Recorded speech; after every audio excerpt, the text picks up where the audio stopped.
All right, it's draft week. I'm here at Chaz Lanier. One of the crazier, more unique journeys of any player projected to hear their name called this week. Chaz, appreciate your time. Yes, sir. I appreciate you having me. Everyone sees you winning Jerry West Award, scoring 20 points a night on national television from November to March, but the average NBA fan probably hasn't heard how unique your journey is. So maybe walk us through how you got to Tennessee. Kind of just walk us through those steps of your basketball journey. Yeah, so I went to Andros High School in West Nashville for 4 years, and out of high school, I had two division offers, North Florida and the University of Campbell. So I decided to go down to North Florida, and it was kind of a slow start for me. First 2 years, I wasn't really playing much. My junior year, I started. I averaged around 5 points. In my senior year, I had a breakout year and I averaged like 20 points. But after that season, I tested the waters, went to the G League elite camp, and ultimately decided to go back to school. I decided on Tennessee, and that was one of the best decisions of my life. Definitely. They say you only really can connect the dots looking back. How valuable was that kind of, adversity or like slow learning process at North Florida in enabling you to have this type of season and then now to potentially, hear your name called in the draft? I mean, you talked a little bit through it, but I mean, like freshman year, 1.7 points per game, 9 minutes a game. Sophomore year, 4.5 points a game. 2 years ago, junior year, 5 points a game. Next year, you explode, 20 points a game, damn near 50, 40, 90. One of the more efficient and prolific scorers in all college basketball. You make the transition to Tennessee, and, arguably you had a better season. I mean, you're playing in the best conference in college basketball. They're throwing the kitchen sink at you, and, you just like, shined, right? So, like, how valuable was that into like becoming who you are today? Yeah, I mean, when you have a slow start like that, you really learn a lot of patience, just having to wait your turn, and being persistent and consistent in your work. So yeah, the slow start in North Florida, I learned a lot. Facing that adversity really made me who I am today. It really adds the extra chip to my shoulder. So I mean, but you just have to really just stay down and wait for your moment. And when you get the opportunity, just being ready. And when I got that opportunity and I heard my name called, I was ready for the opportunity and I took it. Definitely. I mean, Jerry West, Player of the Year, best shooting guard in college basketball, first team All American, catalyst to an Elite Eight run in your first season at the high major level. So it's June 20 something. The draft is on Wednesday and Thursday. You've pretty much been through the entire draft process. You talked about last year going to elite camp. How has the past like 2 months been for you? I'm sure it's been a lot of individual workouts, team workouts. You're talking to GMs, assistant GMs. How kind of walk us through this process and now you know what you've learned and kind of how that experience has been for you. Yeah, I mean, the last couple months have been a grind. Just started out in Vegas. I've been training out in Vegas, so just getting in the gym every day, working on my body physically, and just staying sharp mentally as well. Going into these workouts and just really competing and having fun. Like I said, it's been a grind to travel, competing. It's been fun though, being able to talk to high level dudes, assistant GMs, and connect with players who we played against like throughout the season on a personal level. So it's been fun. It's all a blessing. Definitely. Last year you were at elite camp. This year you're at the combine. What does it mean to you to kind of make that leap? Or just thinking about how much you've done over the past, like, 12 months. Yeah, I mean it's just a real feeling. Like being able to go to the draft combine, it's something you dream about as a kid.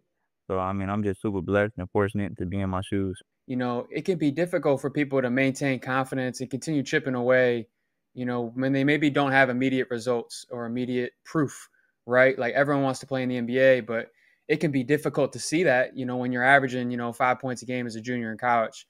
So what enabled you to not only continue to, we talked about last summer, stay down, stay ready.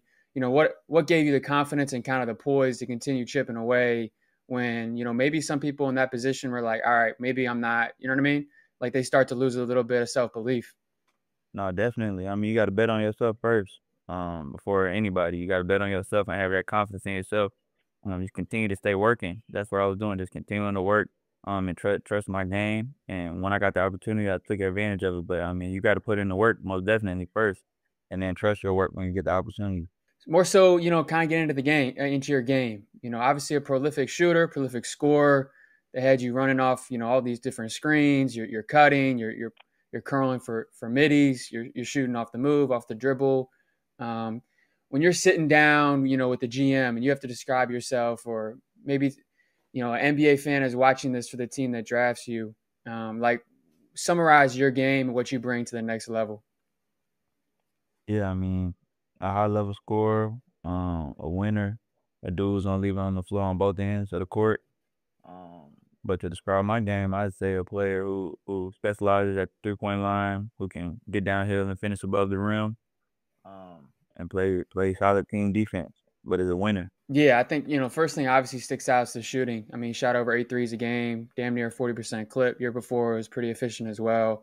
What's enabled you to kind of become that type of shooter? Because, when you're kind of, in my lens, when I'm looking at these, prospects, it's like sometimes you have guys that are, really dynamic off the bounce, or you have a guy that, is a big time weapon, shooting off the move. Or maybe it's more of a catch and shoot, like standstill guy or transition.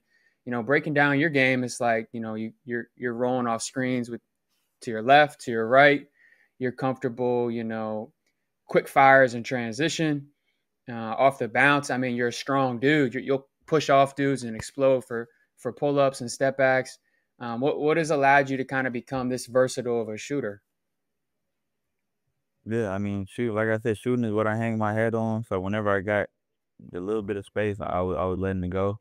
And I don't really need much space at all. But I mean that's just what I do. I shoot, but I really just trust my work game. I put in a lot of hours and time into shooting. It takes immense focus, um, and just confidence. But my teammates had the confidence in me as well to take those shots, and that's what I do. Through this process, and like you said, you value the conversations, the relationships you're building across the NBA, sitting down with people. What's something maybe that, like, the NBA team seeing you that maybe you didn't expect them to talk about? I'd say one underrated thing that they've noticed throughout these workouts is my ability to play defense at a high level. Um, a lot of them may have doubted it, but when we get into these workouts, I was really getting after it and competing, which they loved. So I'd say that's one thing for sure. We're going to pull up just kind of one game. You're going to pick the game. All right. So we're going to pull up a game on Synergy, and we're just going to go through like all your possessions, shooting, misses, turnovers, passes. We'll pull up some defensive clips. You pick the game, and we're going to break that one down. You're going to walk us through, what you see each possession. You have some good ones to pick from, man. I do. That's what I'm saying. I'm thinking about it. I want to say Texas A&M because I had 30 that game. We could do that All one. right. Yeah, I watched the Texas A&M game. That's a good pick. That probably would have been the one I pulled up. Yeah, that was a good one. I was trying to think of one that I had a dunk in or something, but I don't think I had a dunk in. Yeah, Yeah. I feel like that was a good look. I was getting downhill, catching on the run, and I saw that man step up, so I think that's a big shot. Yeah, they were switching, point switching, so I just stood in the corner and Jamal got it to me. Like, You think that's maybe something that's a little bit underestimated, your ability? You guys played off so many different screening actions. Like, you had to make a lot of quick reads. yeah, I mean, definitely had to make a lot of quick reads, but on the catch and shoot, if I'm open, I feel like that's cash every time. Definitely. Yeah, just a little walk away, came down action. He wanted to jump through the screen, so I just read it, stop behind, flare it out. It's one of my favorite plays of the season. So Yeah, that's just a cold. reject. Yep, just a high ball screen, reject, and the big man was back, so I just pulled up. Great pace. Shows your ability. Like we said, you're comfortable pulling to your right. You're comfortable pulling to your left. It makes you really hard to guard.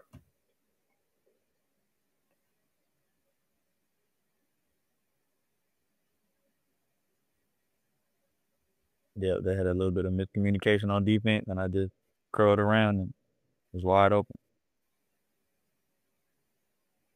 For you being, a prolific scorer, prolific shooter, 7 minutes left in the first half. You're on the road. You've already knocked down a couple. Does your confidence level waver depending upon how the game flow goes, or are you someone that's kind of always ready to fire?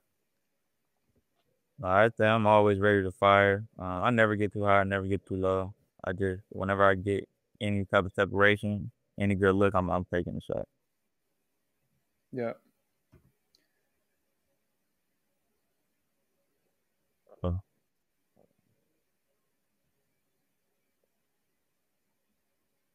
yeah, but I was just looking to swing the ball, but I thought the lane was wide open, so I just drove it and made a play at the rim.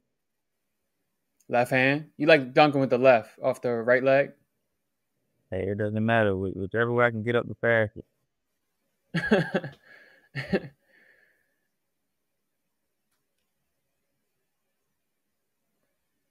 Good late little duck in by Felix.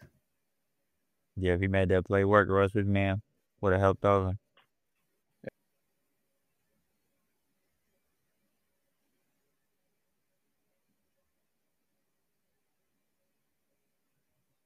He was number one more pass.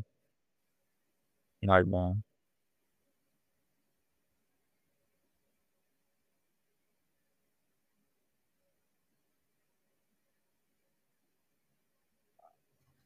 That was a heat check.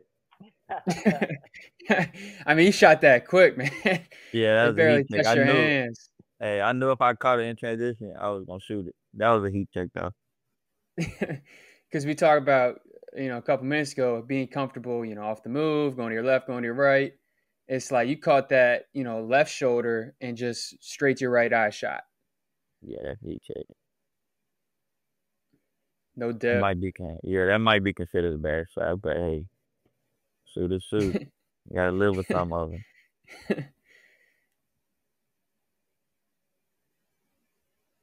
Solo Washington, was he one of the tougher perimeter defenders in the SEC? Yeah, definitely. Yeah, he's a good. He's super good defender. He's super physical, athletic, and he has good length.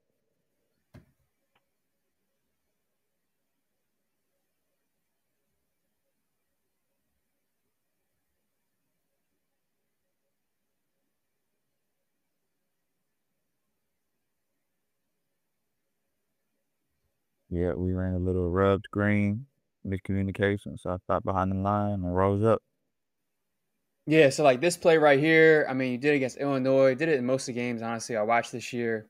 I feel like what makes you so dangerous off the bounce is you're so strong, right? So you got that strong frame and you're just comfortable kind of giving a little bit of pressure and, for whatever, like you're just so comfortable kind of exploding out of that like low dribble.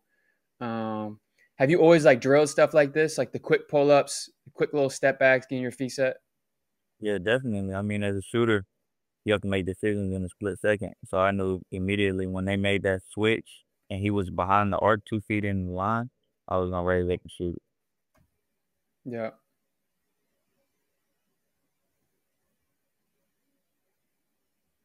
2 point game, about to hit halftime.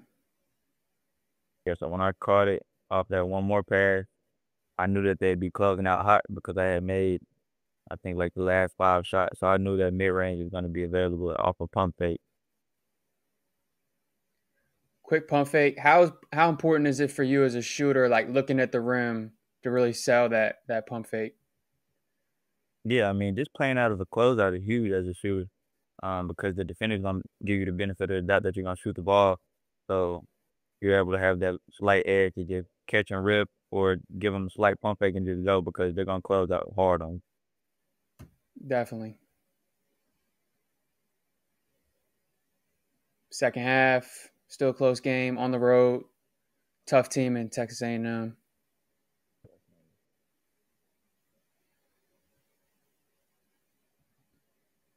Find space, good movement off the ball, just doesn't go down. Good shot, right? Yep, definitely a good shot. Got a paint touch, move without the ball, wide open shot. Yep. Yeah, that's another Another good one look. here, a little bit of miscommunication, huh? Yeah, definitely another good look. You're point switching, so just spot behind the screen, wide open shot. Yeah. So we did a pin down action, and they were point switching. So I just got behind the screen, made the read, and shot behind. Another good look.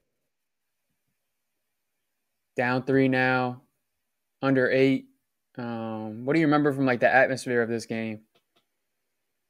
Yeah, I mean, so we were pretty much up a lot of the time, but it was a crazy environment. It gets rowdy in there. It's intense on the road, um, top 10 matchup, so it's a lot on the line, a lot of pressure.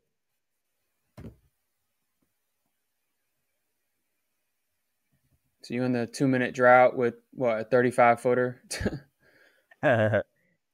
Yeah, I mean, they're point switching. Nobody stepped out to guard me, so open look, taking it. Being the shooter you are, being the type of offense Tennessee was last year with the amount of screens you ran off of, when teams were kind of, guarding like that with point switching or, there was more routes for them to miscommunicate or lose a shooter, like were you kind of like licking your chops in those games when you're preparing throughout the week? Like, oh man, I'm gonna have some open ones in this game. Yeah, I mean, definitely going back and watching the old games Tennessee played against whatever team is point switching and seeing what looked out most likely get. And then really a huge emphasis in practice is the big screen, either screening their own man or coming to get my man and making sure they don't chase because they're going to switch. And then me just stopping behind and making whatever read is the correct read. You talked about it a little earlier, quick decisions, playing off a closeout. You know, just a slight head fake has them jumping. When you're a shooter, you get that benefit of the doubt, so you're able to play out of closeouts. Yeah, I think you do a great job that like reverse step, right? Giving yourself momentum to get downhill.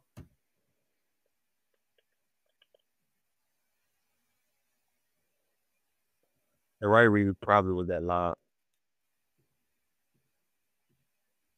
How do you kind of value your game as like a passer? Is that something you've grown throughout college? Is that something maybe you think you could have shown in a lower scale role? Like, how do you kind of view your own playmaking?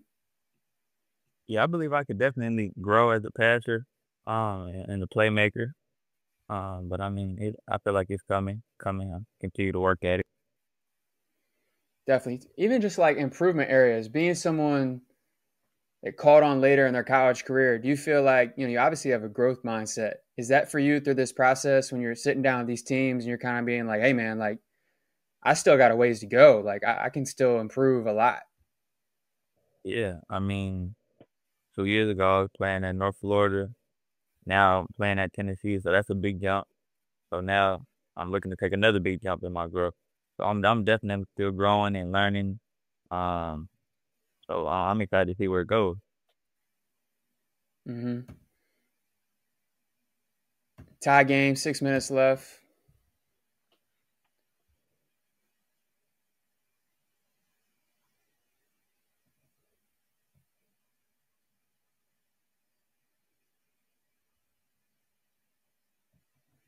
Yeah, that's a questionable shot. I probably could have got downhill and got something at the rim or made a play, but I just saw him in that drop, so I was rising up.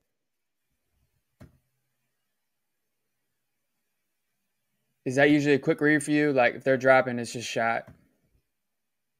Yeah, it also depends on how high up they are. Like in this instance, I feel like I could have definitely attacked them and had the big man on my hip, but I feel like I settled during this play. Another no dip three. Yep. There was I think 1 or 2 seconds on the clock. Jamal made a great pass.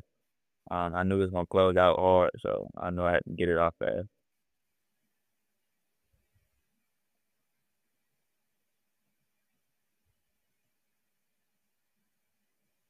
Up three. 90 seconds left in the game on the road. Top 10 matchup. Yeah, I mean, in an ideal situation, we'll probably want to get something at the rim, try and get fouled. So I feel like I settled on this play. That's a win for the defense, a contested mid range. Yeah, I think, two things that stick out here is one, you do a really good job when you're driving, particularly to your left. You do a good job of using your off arm create separation, kind of that gamesmanship, that little savvy, trying to create an advantage, give yourself an inch of space to shoot it. And then yeah, I would say Akbar had you with the duck in late, potentially could have got to the rim. Under the roof. He's kind of tight though. It is a tight window, um, but yeah, he's a non-shooter, right? So Yeah, nah, shooter. good feet, good hands, staying wide, cutting off angles.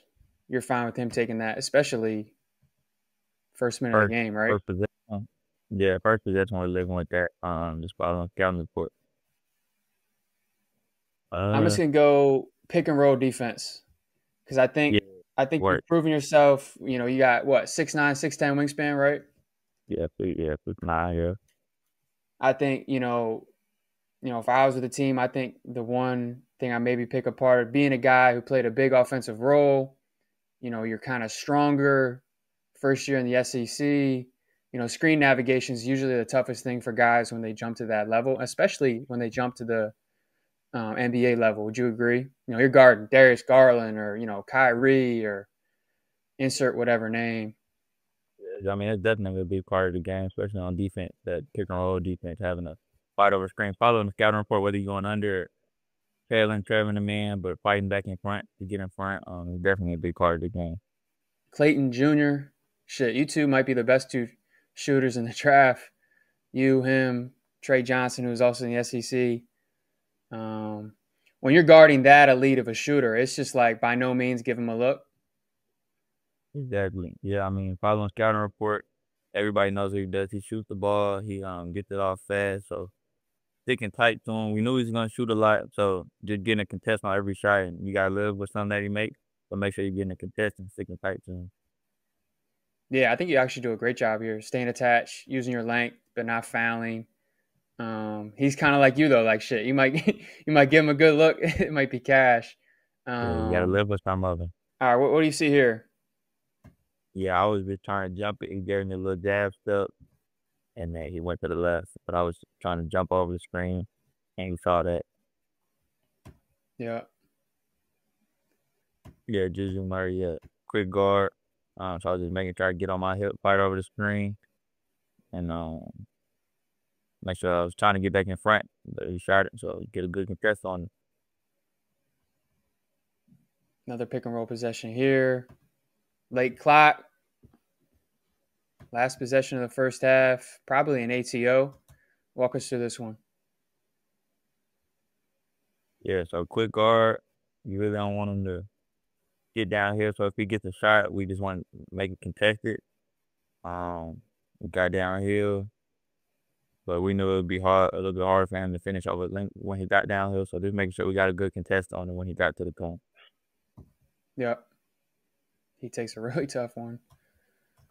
Um, how reassuring is it playing on a team like Tennessee defensively, where the trust level is not only so high, but like, hey, if you are, if you do get caught on a fake or you do get caught on a screen, like those guys are going to be rotating pretty aggressively at the next level of the defense. Yeah, I mean, definitely a big trust factor knowing that you're on the court with some dogs. So if you mess up, you know that they're gonna have your back.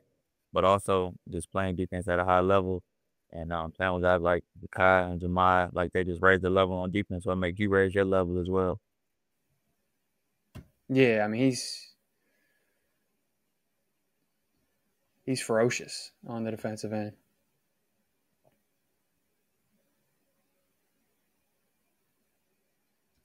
Tough So finish. Yeah, what do you think here? Get over the yeah, I mean screen. that's a tough finish. Just try and get back in front, but he used his body well to really cut me off and give me a bump when he was taking his 2 steps. Yeah. That's a tough finish. And then you got Grant setting the screen. He's with your agency, right? Yeah, that's my boy. Transition, fly line, man. He's quick as hell. One of the more dynamic guards this year in college basketball and open floor. Walk us through this one. They said a drag. Yeah, just first stop the ball, somebody get the rim, on the pick and roll, make sure you get into a zip and fighting over the screen, and trying to get back in front of his shoes to get a good contest on it. And I had guys at the rim to help.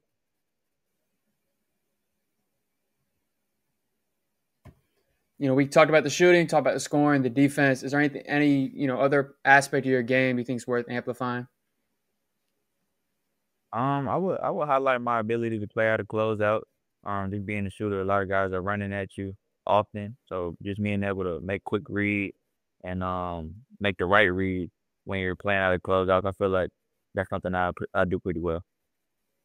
Yeah, I mean that's NBA offense, right? I mean playing out closeouts, 20 plus teams. That's pretty much their main form. But yeah, we kind of covered it all, right? Unique journey, lethal 3 point shooter, one of the more prolific scorers in college basketball the past 2 years. Proved yourself at the SEC level. Um, going through this draft process, you're gonna hear your name called over the next couple of days. Like, what? Just looking back over your basketball journey, like, where's your mind at? At this week. I mean, it's pretty special, right? Yeah, I mean, definitely a very special time, but I mean, my mentality right now is I'm just super fortunate and grateful. I'm just taking it all in. Because I mean, these are the times that you dream of as a kid, like you about to hear your name get called. So just really pouring into everybody who I see, but just taking it one day at a time, staying on my feet of planning and enjoying the process. Yeah, we talked about it a little bit before. We had spoken after your season at North Florida last year when you were testing the draft process, also went in the portal. I mean, I talked to a lot of players, and not only is your journey kind of one of the more unique journeys, but like when I talk to you, you're pretty humble. It seems like you got really strong, basketball character. I want to, give the opportunity to give some advice. So, like, there's a lot of guys right now. We talk about maintaining confidence or trying to be an NBA player when you're not playing or you're not shining. But what would your advice be to the guy right now who's, at college in the off season, and man, he's logging the hours. He's in the gym late at night. He's shooting with the managers. He's getting in there early. He's getting extra weight room. He's taking care of his body. Like he's doing all the things, but like there's just not proof yet. Like, what would your advice be to that guy? Because, there's just not a lot of players like you who have this type of book from college and are projected to be drafted. Like, it just doesn't happen. Yeah. So there's certainly a level of resilience, persistence, and you just like mental toughness that you have that not a lot of guys have. So, what would your advice be to that guy? Man, my advice would be to stay the course, continue to work, continue to grind, continue to be consistent, but really fall in love with the grind. Don't get caught up on what's happening in the now. Um, put your sights on the future and go get what you want. You're gonna get an opportunity, and when you get that opportunity, take full advantage of it. But be ready for that opportunity and just continue to work till you get the opportunity. Yeah. Are there moments throughout your college career where, like, everyone, whether you're trying to build something out or you're chasing a goal, there's like these little moments along your path where it gives you a little bit of life or gives you a little bit of spirit or belief or, it puts gas in your tank? Like, are there moments outside the obvious stuff, like winning big awards at Tennessee or, becoming first team Atlantic Sun? Like, are there small moments throughout your career, maybe as a freshman, sophomore, junior, where it kind of just pushed you forward and it helped you get to where you are right now? Yeah, definitely. At the end of my junior year, I think I closed out the season on the last 5 games, averaging around 13 points. And my junior year, I averaged 5 points. So that gave me a little light. Like, yeah, man, like you can have a really great season next season. Like you're starting to see it transpire now on the floor. So just continue to have that mentality and that chip on your shoulder going into this next season. Yep, pretty much done the pre-draft process at this point. You've been pitching yourself, traveling. I'm sure it's been a pretty big toll, but also like you said, you've got a lot of gratitude for the experience. Um, I'm sure a lot of teams have asked you, like what do you envision your role being? Like what NBA players you like to watch? Maybe like not pro comps, right? Like you're your own player. You obviously we've covered in depth. You've had a pretty unique path to the draft, but like who are some players or some roles across the league where watching the playoffs or, you're studying film, like who are the players you kind of look to the mode of? I really admire Desmond Bane's game. Um, he's a shooter. He's able to play off the bounce as well. But he just makes the right read and he makes them fast, whether it's catching and shooting or making a quick read. And then I also like to watch Buddy Hield. Um, he's very similar. He moves without the ball. He makes quick, precise decisions. So yeah, I like watching those two guys. Chaz, appreciate your time. I think we kind of covered all the bases. Nah, yeah, I appreciate you, bro. I'm rooting for you as well. Thanks for getting tapped in with me.